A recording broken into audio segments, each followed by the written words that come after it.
శ్రీగురుభ్యో నమః. హరః ఓం. గజాననం భూతగణాతిసేవితం కపిత్తజంబూఫలసారభక్షితం మాసుతం శోకవినాశకారకం నమామి విఘ్నేశ్వర పాదపంకజం. మరి మనము నిత్యము ఇంట్లో చేసుకుంటూ ఉంటాము. చాలామంది ప్రతి పౌర్ణమికి చేసుకుంటారు, లేదా కొంతమంది వచ్చేసి మనకి సంవత్సరానికి ఒకసారైనా కూడా ఇంట్లో మనం చేసుకునే పండగ పూజ ఏదైనా ఉందా అంటే సత్యనారాయణ స్వామి యొక్క వ్రతాన్ని చేసుకుంటూ ఉంటాం. అందులో కూడా కొద్దిపాటిగా కొన్ని చిన్న చిన్న తప్పులు చేస్తాం మనం. అవి ఏంటో ఇప్పుడు మీకు చెప్తాను, వినండి. నిజానికి శాస్త్ర ప్రమాణం ఎలాగుందంటే, నాకు చాగంటి కోటేశ్వరరావు గారు చెప్తా ఉంటే ఒక ప్రవచనంలో విన్నాను నేను. ఎలా ఉంటుందంటే, మనకు శాస్త్ర ప్రమాణంగా ఆ యొక్క వ్రతం ఏదైతే చేస్తామో ఆ యొక్క పీట పైన కొత్త బట్టను పరిచి బియ్యం పోసి గణపతి, గౌరి, నవగ్రహాలు, అష్టదిక్పాలకులు, అదేవిధంగా ప్రధాన కలశ స్థాపన, దాంతోపాటుగా స్వామివారి యొక్క విగ్రహము, స్వామివారి యొక్క ఫోటో పెట్టేసి అంతా మండపారాధన చేసుకుంటాం.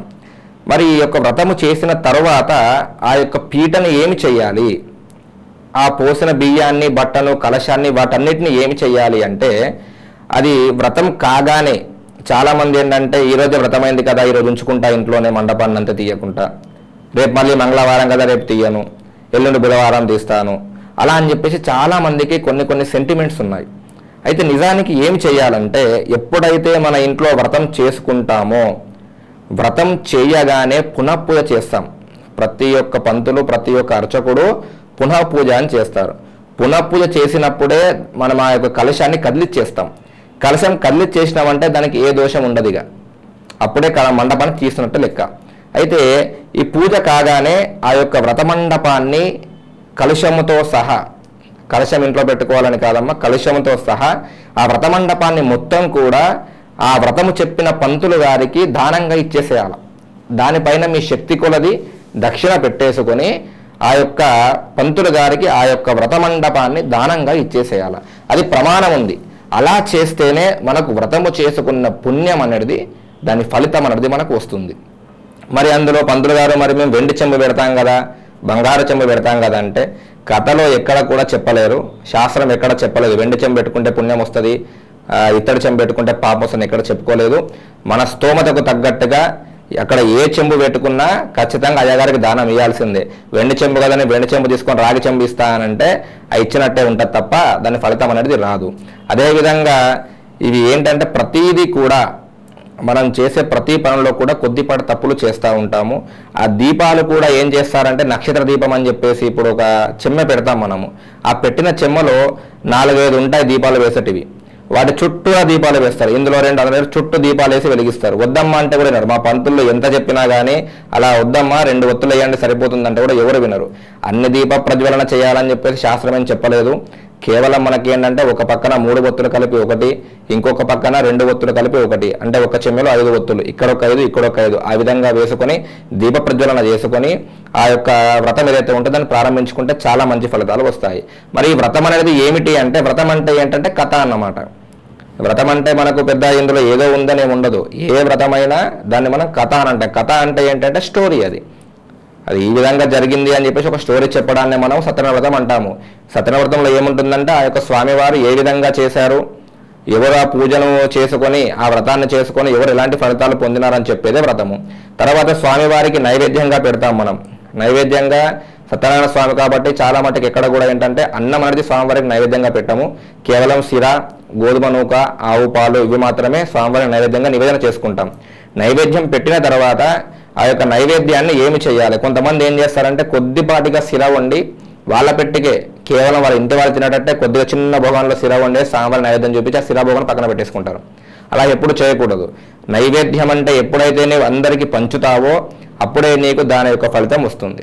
కాబట్టి నైవేద్యం అనేది ఏంటంటే, ఎవరు చేసినా కానీ వ్రతము నైవేద్యాన్ని కొద్దిగా ఎక్కువ మోతాదులో చేసి వచ్చిన వారికి అందరికీ పంచిపెట్టాలి. అదేవిధంగా కొంతమంది కొన్ని అనివార్య కారణాల వల్ల కూడా ఇంటికి రాలేకపోతారు. అలాంటప్పుడు ఏం చేయాలంటే, ఆ యొక్క ప్రసాదాన్ని కూడా కొద్దిగా తీసుకువెళ్ళి ఇరుగు పొరుగు వారికి కూడా పంచి పెట్టాలా. మీరే వాళ్ళ ఇంటికి వెళ్ళైనా సరే పంచి పెట్టాలా. అలా చేసినప్పుడు ఏమవుతుందంటే, మీకు ఆ వ్రతం యొక్క ఫలితం అనేది సంపూర్ణంగా వస్తుంది. సరే లేదు కొద్దిపాటి ప్రసాదం మిగిలింది, మరి ఏమి చేయాలి అని అంటే, మీరు పొద్దున ఉదాహరణ మీరు మధ్యాహ్నం సమయంలో వ్రతం చేసుకున్నారనుకోనండి, ఉదాహరణకి మీకు బంధువులు కానీ తర్వాత ఇరుగు పొరుగు వారు కానీ వచ్చి వ్రతము చూసి విని మరి ప్రసాదం తీసుకొని ఇంటికి వెళ్ళి అవన్నీ అయ్యేసరికి మీకు ఇంచుమించు సాయంకాలం అవుతుంది. సాయంకాల సమయంలో బట్టి ఏమవుతుందంటే మీలో కొద్దిగా అంత ప్రసాదం మీ దగ్గర మిగిలిపోయింది.